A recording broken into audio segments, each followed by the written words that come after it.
আমাদের আজকের অভিযোগটা ছিল এলজিইডি জামালপুর এবং এর সংশ্লিষ্ট উপজেলা এলজিইডি জামালপুরের উপজেলা সদর অফিস এবং সরিষাবাড়ি অফিসের থেকে পরিচালিত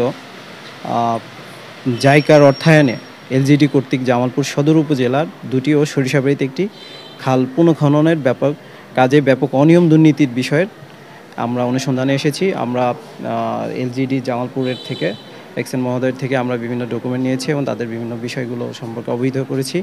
আমাদের চাহিদা ডকুমেন্টসগুলো তারা আমাদেরকে যেগুলো এখানে দেখাতে পেরেছেন সেগুলো আমরা এখান থেকে দেখেছি, যাচাই বাছাই করেছি এবং আমাদের আরও অনেক কিছু যাচাই বাছাই করার প্রয়োজন। সেগুলো তারা এখান থেকে ফটোকপি করে আমাদেরকে সেগুলো পরবর্তীতে দিবেন এবং আমরা সেটা যাচাই বাছাই করে আমাদেরকে প্রধান কার্যালয় দুদক প্রধান কার্যালয়ে সেই সম্পর্কিত আমরা রিপোর্ট পাঠাবো।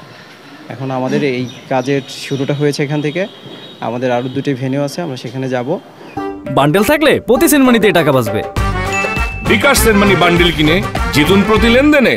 আর এই খাল খনন প্রকল্প যেখানে হচ্ছে সেই খাল খনন প্রকল্পগুলো আমরা সরেজমিনে পরিদর্শন করব এবং খাল খননের সাথে যারা সংশ্লিষ্ট যারা আছে তাদের সাথে আমরা কথা বলে তারপর হচ্ছে যে আমরা পূর্ণাঙ্গ ধারণা নিয়ে তারপর হচ্ছে আমরা আমাদের প্রধান কার্যালয়ে লিখিত আকারে প্রতিবেদন পাঠাবো।